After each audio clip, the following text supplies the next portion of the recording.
Les cordylines sont des plantes très décoratives. Elles sont originaires d'Asie du Sud-Est et du Pacifique, et notamment d'Australie. Ce sont donc des plantes qui ne sont pas très rustiques, pas très résistantes au froid. La plus résistante, ça va être la cordyline australis, celle qui est devant moi. Là, j'ai différentes variétés. Quand je dis résistante, elles vont tenir jusqu'à -6, jusqu'à -10 grand maximum. Donc ce sont quand même des plantes réservées à des jardins plutôt du Midi, de la Corse, de la Bretagne, si on veut les cultiver en pleine terre. Ou alors, tout simplement, on les cultive en pot pour pouvoir les rentrer à l'abri l'hiver dans une serre, dans une pièce assez lumineuse mais fraîche. Ce sont des plantes qui ont besoin de beaucoup de soleil et d'une terre bien drainée. Par contre, il faut faire attention, elles ont besoin quand même d'un sol pas trop sec, d'un sol qui reste frais. Donc terre drainante, ça veut dire que l'eau va s'écouler assez rapidement. Il faudra donc l'arroser souvent et éventuellement, c'est même encore mieux, pailler le sol au pied de la cordyline pour maintenir une certaine fraîcheur. Les cordylines poussent très doucement. Alors par exemple, devant j'ai des tout jeunes sujets, voilà des sujets un peu plus adultes. Donc les jeunes sujets, on a le temps, on peut les utiliser dans des jardinières estivales pour donner de la hauteur, pour déstructurer un peu ces jardinières, donner un côté un peu plus graphique. Et puis avec le temps, au fur et à mesure de son évolution, elle va pousser lentement et il y a un tronc qui va apparaître. Le tronc ça va s'élever comme ça. Donc celles-ci sont facilement utilisées en isolé. Elles poussent très bien dans des gros pots, dans des gros bacs, sur des terrasses, des balcons, ça marche très bien.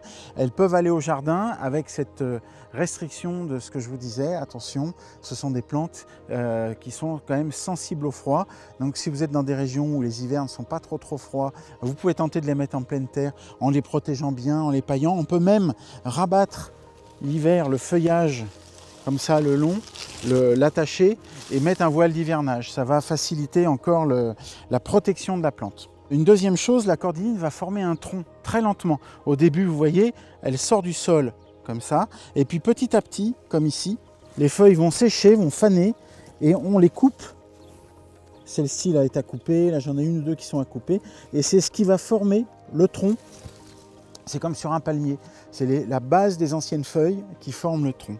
Au bout de plusieurs années, on peut arriver à voir fleurir la cordyline. Elles vont faire comme les agaves. Tout d'un coup, il va y avoir une grande hampe florale avec des petites fleurs blanches légèrement parfumées qui va sortir au milieu du feuillage. Donc ça peut être assez intéressant, mais il faut attendre un certain temps parce que pour arriver à fleurir, il leur faut vraiment un climat assez exceptionnel, vraiment beaucoup de soleil. Donc c'est pas toujours qu'on arrive à les voir fleurir, mais c'est pas grave, le feuillage est tellement beau qu'à elle-même, elle se suffit. Alors pour les nettoyer, il me suffit d'un sécateur et je vais aller couper la feuille sèche à la base. Et petit à petit, le tronc va se former. Une petite précision concernant l'exposition. Les cordylines ont besoin de beaucoup de lumière, notamment les variétés à feuilles vertes comme la cordyline australis de base. Mais les variétés panachées, ici j'ai Cancan, mais il y a Pink Passion qui est très connu, il y a Burgundy Spire aussi qui est très connu. Ce sont des feuilles panachées et les feuilles panachées, il faut éviter le soleil direct. Donc dans un endroit lumineux, mais faites quand même attention à ce que l'après-midi, le soleil brûlant ne vienne pas taper sur les feuilles des cordylines panachées. Les cordylines peuvent atteindre 10 mètres de haut dans leur milieu naturel, dans leur pays d'origine. Mais chez nous, en pleine terre ou en pot, c'est plutôt des plantes qui vont culminer à 1,50 m, 2 m, ce qui est déjà une belle taille. Mais il va falloir quand même plusieurs années avant que ces petits plants qui sont devant moi n'arrivent à la hauteur de celle-ci. Et la cordyline demande très peu d'entretien. À part supprimer les feuilles fanées au fur et à mesure, il n'y a absolument pas besoin de les tailler. D'ailleurs, elles poussent par le centre, elles poussent par la tête. Si vous les taillez, vous avez toutes les chances de faire mourir le plant.